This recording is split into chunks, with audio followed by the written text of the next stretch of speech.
Hi, this is the second part of the video where we are going to explain how this windmill operates.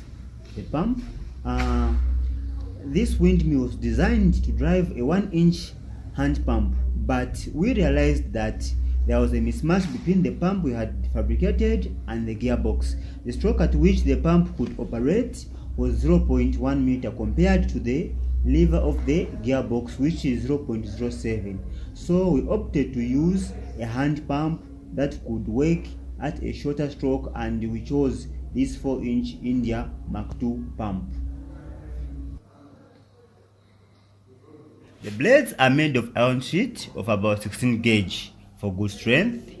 The blade radius is 0.5 meter and it is placed at an angle of about 30 degrees.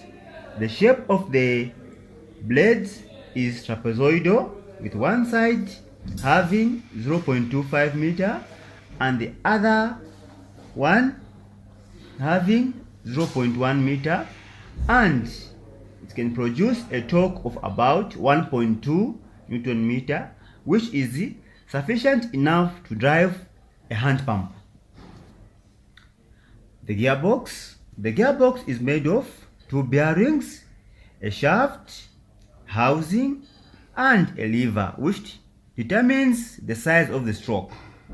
The other components include the gear wheel, which converts rotational moment to reciprocating moment. The gearbox also transmits power from the gearbox to the pump using a conrod. The tail.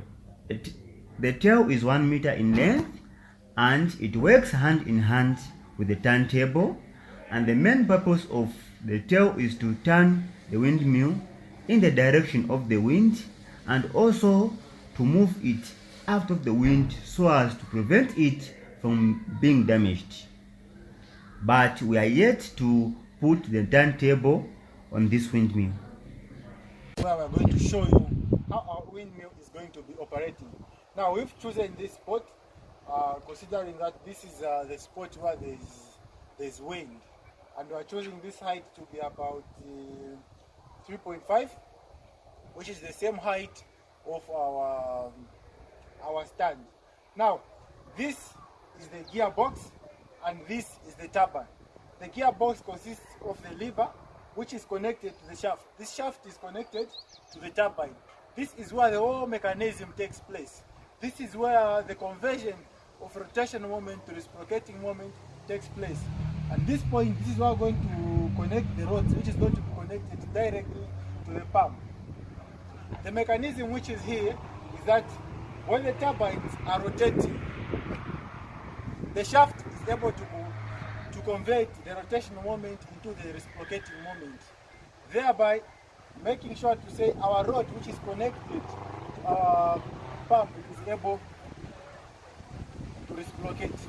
Now, taking this height to about 4 meters, this is how fast our windmill is going to be rotating. At the top of the windmill is 1.6. As you can see, it's rotating.